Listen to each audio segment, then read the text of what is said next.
The decision to have a federal or unitary form of government is based on a number of factors, including the size and population of the country, its history, and its political and social structure. A federal government is one in which power is divided between a central authority and several regional or state governments. This allows for a greater degree of autonomy and self-government at the state or regional level, while still providing for a unified national government. In contrast, a unitary government is one in which power is concentrated in a central authority and is not divided among regional or state governments. This type of government is often used in smaller countries, where a more centralized approach to governance is seen as more practical and efficient.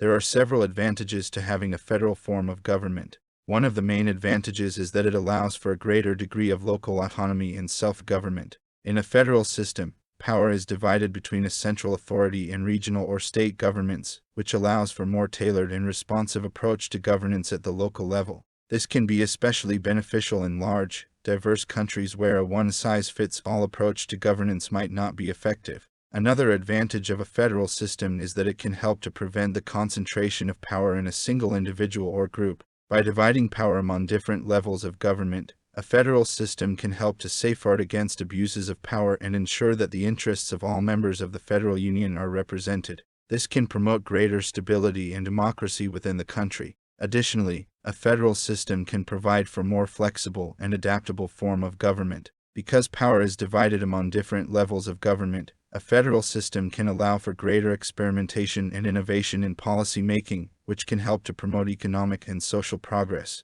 Overall, the advantages of a federal system include greater local autonomy, protection against abuses of power, and greater flexibility and adaptability in policy making.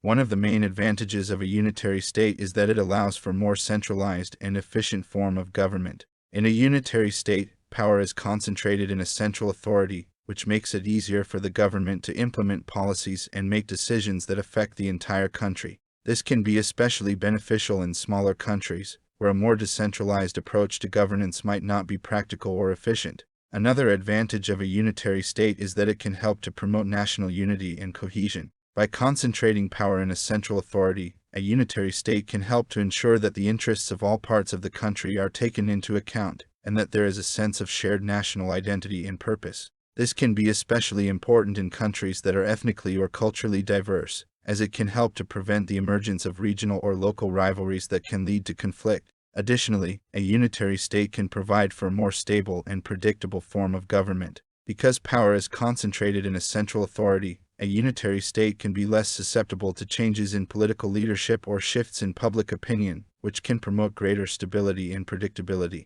Overall, the advantages of a unitary state include greater efficiency and coordination, national unity, and political stability.